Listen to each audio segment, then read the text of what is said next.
So maybe you've heard about the MakerBot Replicator 2 desktop 3D printer, but you don't know how it works?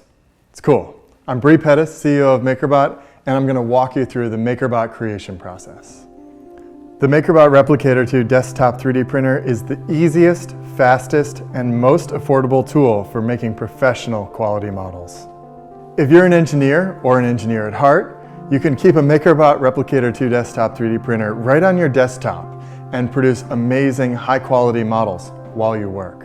The MakerBot creation process starts with the digital design. This can be a design that you create using any digital modeling program, or you can download one of thousands of models from our site, thingiverse.com. Thingiverse is a community forum where people, like you, can share their digital designs.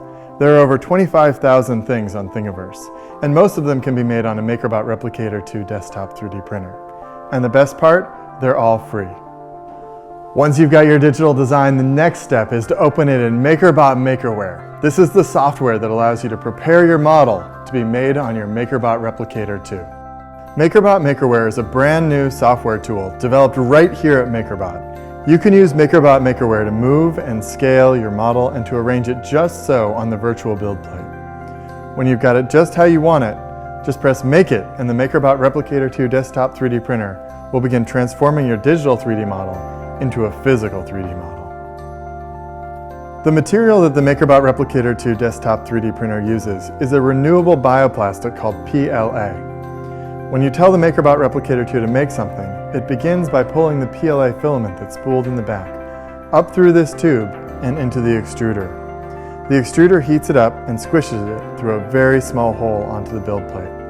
It starts by laying down the bottom layer of your 3D model. Then the platform moves the object down a tiny bit so the extruder can lay down the second layer. The process continues for the next layer, and the next layer, and the next layer. This process can take some time because each layer can be as fine as 100 microns. When you're done, you'll have a professional quality model that doesn't require any sanding or finishing. Now you know how a MakerBot Replicator 2 desktop 3D printer works, and it's time to set your mind in motion thinking about how you're going to use yours and what you're going to make. Whether you're an engineer, an industrial designer, a researcher, or just somebody who likes to make things, the MakerBot Replicator 2 can help bring your ideas to life. You can learn more about the MakerBot Replicator 2 desktop 3D printer at makerbot.com/replicator2.